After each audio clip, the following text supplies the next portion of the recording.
শেখ হাসিনা সরকারের পতন হওয়ার পর থেকেই বাংলাদেশের হিন্দু সম্প্রদায়ের পরিস্থিতি থেকে শুরু করে সার্বিক বিষয় নিয়ে ভারতীয় মিডিয়াগুলোতে অতিরঞ্জিত খবর প্রকাশ করা হচ্ছে। গত সপ্তাহে বিতর্কিত হিন্দু পণ্ডিত চিন্ময় কৃষ্ণ দাসকে গ্রেফতারের পর আবারও বাংলাদেশকে নিয়ে ভুয়া সংবাদে সয়লাভ হয় ভারতীয় মিডিয়াগুলো। তবে এসব খবরকে কেবল মিডিয়ার অতিরঞ্জন বলে উড়িয়ে দেওয়া যায় না বলে মন্তব্য করেছেন ভারত সরকার।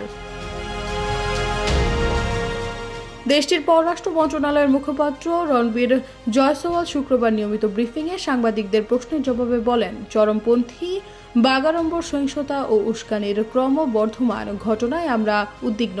বাংলাদেশে হিন্দু সহ অন্য সব সংখ্যালঘুর উপর নির্যাতনের ব্যাপারে আমরা সার্বক্ষণিক যোগাযোগ রাখছি।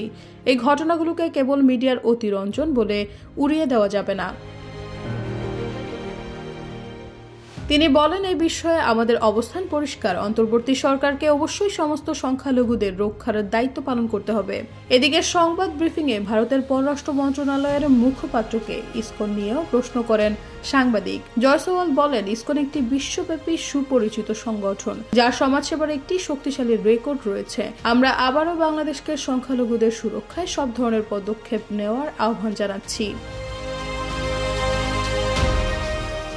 চিন্ময়ের মামলা নিয়ে তিনি বলেন, ব্যক্তির বিরুদ্ধে মামলা নিয়ে আমরা লক্ষ্য করেছি যে আইনি প্রক্রিয়া চলছে।